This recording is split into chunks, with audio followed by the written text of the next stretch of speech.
ये बेटा जन्म देकर फिर तुम्हारे लिए तुम बहुत मेरी बहुत अच्छी हो, सुंदर हो, भोली वाली हो, प्रेमी हो, मेरे अधीन रहती हो, मेरी बातों को मानती, मेरे परमेश्वर को भजती, मैं तुमसे प्यार करती, मैं तुम्हारी सासू हूँ।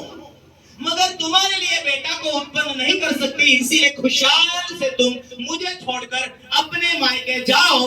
दूसरा पति मिलता है तो उस पति के साथ रहो। हालेलुया। सासू माँ की बात को सुनकर, क्योंकि ये परिवार तो धर्मी था। कौन? नौमी तो पूरा धर्मी परिवार से आई थी, वाइदा की संतान थी, लेकिन वो बहू जो लाई थी वो दोनों संसारिक थी। हालेलुया। दोनों बहू संसारिक थी। एक बहू ने कहा ठीक है सासू माँ, आपने जो कहा ठीक है, मैं जाना चाहती मेरे मायके।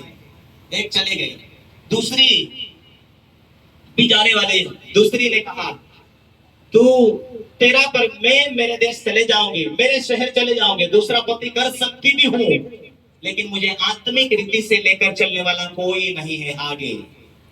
दूसरी बातें, मैं मेरे मायके जाकर दूसरा पति कर सकती हूँ, लेकिन जो तेरा परमेश्वर है वो परमेश्वर मुझे नहीं मिलेगा। यदि मैं उस परमेश्वर को मानूंगी भी तो मेरे शहर में, मेरे इलाके में मुझे कोई भी परमेश्वर की बातों में पकड़ कर नहीं रहने देगा। इसीलिए तू जहां जाएगी वहां मैं आऊंगी, जहां तू रहेगी वहां मैं रहूंगी, जहां तू मरेगी वहां मैं मरूंगी, जहां तेरे लोग, जो तेरे लोग होंगे वो मेरे लोग होंगे, और जो तेरा परमेश्वर है वो मेरा परमेश्वर है। लेकिन मैं वापस नहीं जाऊंगी। उसने 10 बार, कई बार बोला है मेरी बेटियां बहू चले जाओ। एक बहू तो चली गई, लेकिन एक बहू उसका पीछा नहीं छोड़ी।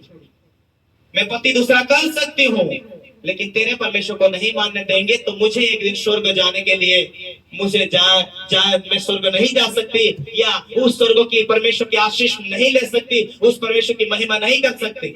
इसलिए तू जहां मरेगी वहां मैं मरूंगी, जहां तुझे मिट्टी दिया जाएगा वहां मुझे मिट्टी दिया जाएगा, लेकिन मैं तेरे परमेश्वर की कसम खाकर बोलती हूँ, मैं तुझे नहीं छोड़ूंगी, तेरे परमेश्वर की बातों को मानूंगी, इसीलिए मैं तेरे पीछे हो लूंगी। उसने ठान लिया। उसका नाम रूत था।